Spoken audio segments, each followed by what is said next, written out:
हिंद, वंदे मातरम। आज हम किसी वायर की रजिस्टिविटी निकालना सीखेंगे। तो सबसे पहले मुझे क्या apparatus चाहिए वो आपके सामने ही है। सबसे पहले हमको बैटरी एलिमिनेटर चाहिए। बैटरी एलिमिनेटर दिखाओ इनको। बैटरी एलिमिनेटर, ये बैटरी एलिमिनेटर है। ये हमारा अमीटर है, इसकी रेंज 3 एम्पियर तक की है।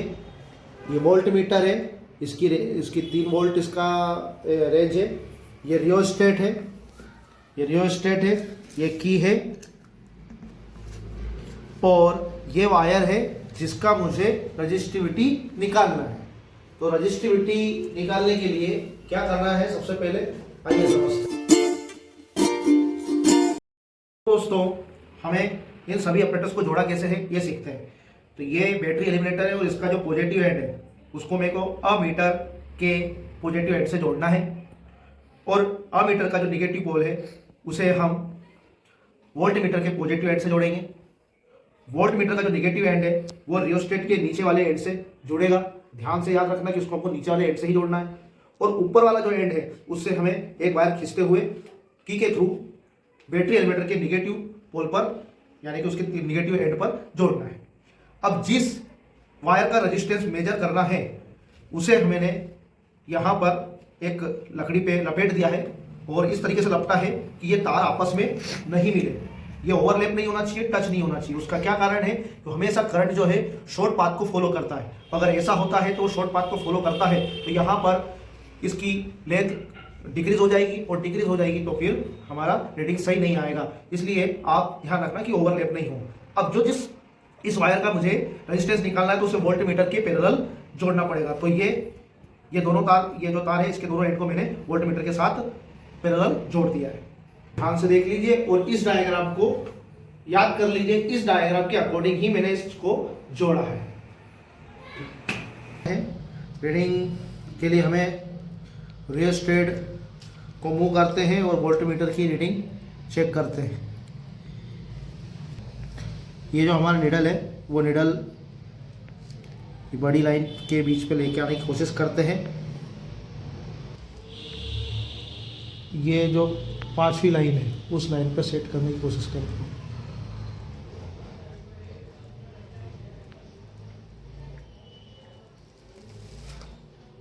हाँ, अब दोस्तों देखिए, आप यहाँ पर हम हमारे वोल्ट मीटर की पाँचवें मार्क पे आ गए। हमारी लाइन जो है, हमारा निडल 5वीं मार्क पे आ गया है।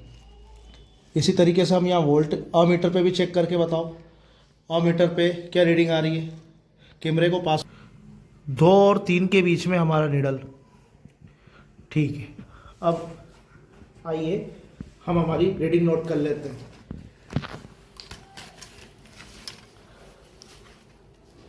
तो यहाँ वोल्ट मीटर में जो रीडिंग आई थी वो 5.5 तक आई थी, और वहाँ हमारी रीडिंग आई 2.5।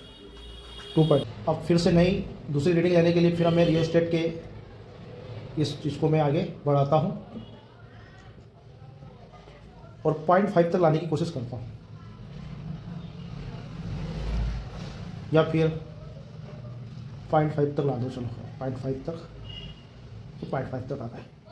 तो वोल्ट मीटर की रीडिंग हमारी 0 से लेकर कितने मार्क है 0.5 तक के 10। तो वोल्ट मीटर की रीडिंग आ गई 10, और यहाँ पर जो रीडिंग आई है वो चेक करते हैं। इधर दिखाइए अमीटर में 5 रीडिंग, हमारी निडल 5 पर है, 5वें मार्क पे। तो अब लिख लेते हैं, ये हो गई है 10 और वो हो गई 5। वोल्ट मीटर हमारा हो गया है 10 और मीटर हो गया है 5, ठीक। अब तीसरी रीडिंग के लिए फिर हम रियोस्टेट को और आगे बढ़ाते हैं। देखिए ये आ गया है हमारे 15 पर। ये निडल 15 पे दिख रहा है। मैं इन मार्क को गिन रहा हूँ, 1 2 3 4 5, इनको दिख रहा है हमको।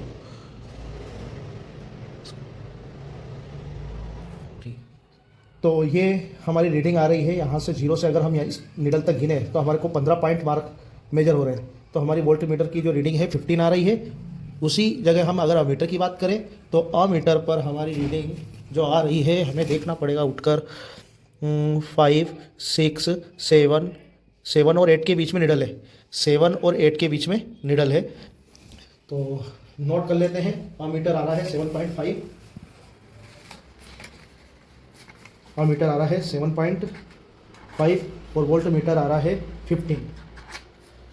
अब लिस्ट काउंट का मल्टीप्लाई भी कर सकते हैं इनमें, पर हम लिस्ट काउंट का मल्टीप्लाई करेंगे और नया नंबर लेके आएंगे, और ये जब यहाँ R=V/I होगा तो वो लिस्ट ज़रूरत नहीं है कि लिस्ट काउंट का मल्टीप्लाई करें हम, और करना चाहो तो कर भी सकते हैं। ठीक है, तो ये आ गया 5, ये आ गया 2.5, 2 ओम, तो ये हो गया 2 ओम। यहाँ पर R की वैल्यू आएगी 10/5, 5 बन जा 5, 5 2 जा 10, ये भी 2 ओम है। और R=15, 7.5 पॉइंट हटाया तो 10 लगा, कटेगा तो कितना आएगा 2 ओम। तो हम हर बार देख रहे हैं कि हमारे जो रेजिस्टेंस है हमारे वायर का वह 2 ओम है।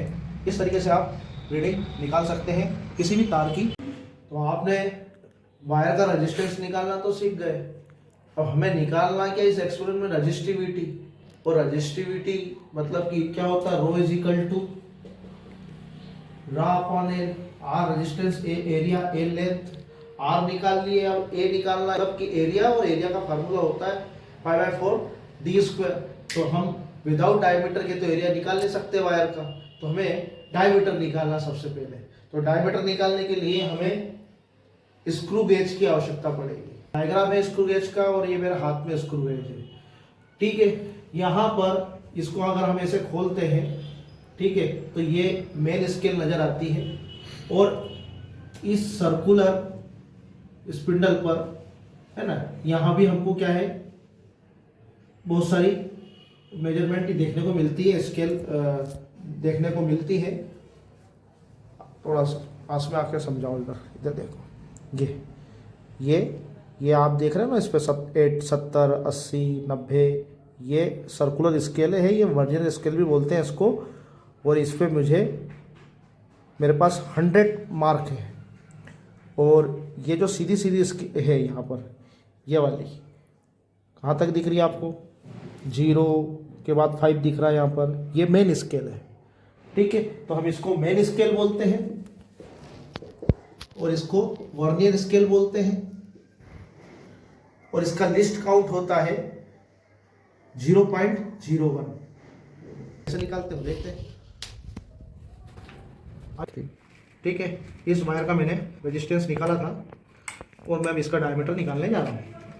कैसे करेंगे, पहले इसको वोल्टमीटर से निकाल देंगे। ये वायर है, और इसको स्क्रू गेज में इस तरीके से हमें अंदर फिट करना है, ऐसे पकड़ के इसको ऐसे टाइट कर देना है। ठीक है,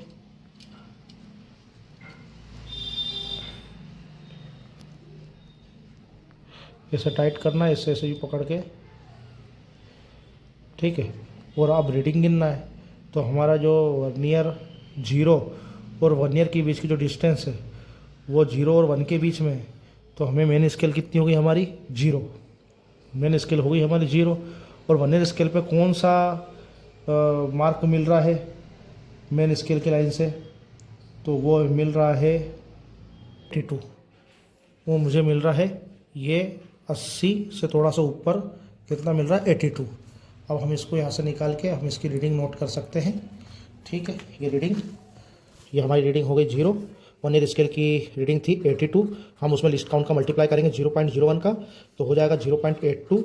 अब टोटल रीडिंग क्या होती है, मेन स्केल और वर्नियर स्केल को ऐड कर दो, तो ये हो गई हमारी टोटल रीडिंग निकालने के लिए मेन स्केल और ये वर्नियर स्केल को 0.82, दोनों को जोड़ेंगे कितना जाएगा 0.82। ये हमारी पहली रीडिंग हुई। फिर दूसरी रीडिंग निकालना है हमको। आइए फिर हम कोई तार का कोई दूसरा हिस्सा लेते हैं और वहाँ पर हम स्क्रू गेज लगाते हैं। स्क्रू गेज लगाया,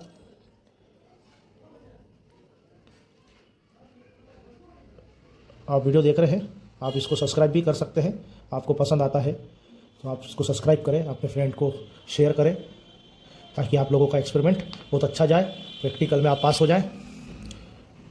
ठीक है, स्केल की मेन स्केल की रीडिंग 0 आ रही है और 70 से ऊपर आ रहा है 72 है ना। तो मेरी मेन स्केल हो गई, मेन स्केल हो गई 0, वर्नियर स्केल होगी 72, 0.01 का मल्टीप्लाई करेंगे तो 0.72 आएगा। दोनों को जोड़ देंगे 0 + 0.72 तो 0.72 आएगा। फिर एक और हम दूसरे भाग में स्क्रू गेज को लगा के फिट करते हैं। एक ये वाला हो गया है, तो एक इधर इस एंड का कहीं देख लेते हैं। ये हमने जमा दिया, इसको देख रहे हैं, ठीक है। तो अब इसको हटा लें और ठीक है। अब फिर मेरी रीडिंग कितनी आ रही है? 0। मेन स्केल आ रही है 0 और वर्नियर स्केल आ रही है 70। वर्नियर स्केल आ रही है 70। 0 ये हो गया 70, उसमें मल्टीप्लाई करेंगे डिस्काउंट का तो आ जाएगा 0.70। दोनों को ऐड करेंगे तो आ जाएगा 0.70। अब हमारे पास 3 रीडिंग हो गई, 0.82, 0.72 और 0.70। तो हम मेन डायमीटर निकालेंगे, तीनों को जोड़ देंगे 0.82, 0.72, 0.70 और तीनों को ऐड करके तीनों रीडिंग को जोड़ा हमने, हमें मिला 2.24। इसमें डिवाइड करेंगे हम 3 का तो आएगा आंसर 0.74। तो ये हमारी डीएम आ गया है, यानी कि मीन डायमीटर आ गया है और ये एमएम में आया है। तो इस तरीके से हमने डायमीटर निकाल लिया है। अब बस करो। अब हम फाइनली रजिस्टिविटी निकालने जा रहे हैं और रजिस्टिविटी निकालने के लिए हमने सबसे पहले आर निकाला था, रजिस्टेंस 2 ओम। फिर हमने डायमीटर निकाला। डायमीटर हमारा जो मीन डायमीटर था, मीन डायमीटर हमने 0.74 निकाला। इसको कन्वर्ट कर लेते हैं हम मीटर में, तो 10⁻³ मीटर आ गया है, ठीक है। अब इसके साथ में हमने इनिशियली जब प्रैक्टिकल स्टार्ट नहीं किया तो मैंने इस वायर की लेंथ निकाल ली थी। वो लेंथ आई थी L =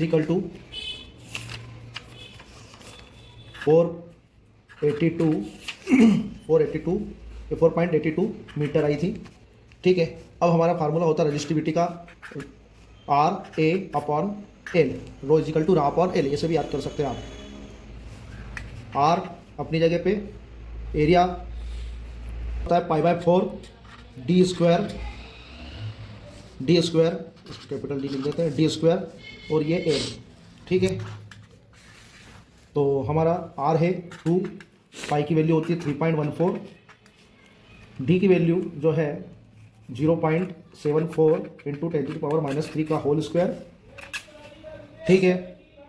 4 L की वैल्यू 4.82 हो जाएगा हमारा 4। अब इनको कैलकुलेट करते हैं तो हमारा आंसर आता है 0.17 ओम मीटर। यह हमारी उस वायर की रजिस्टिविटी है। इस तरीके से आप सोल्व कर सकते हैं। अगर आपको ये चैनल में वीडियो दिखाया गया है बहुत अच्छा लगा है तो आप इसको लाइक करें, शेयर करें और अपने दोस्तों को भेजें। जय श्री राम।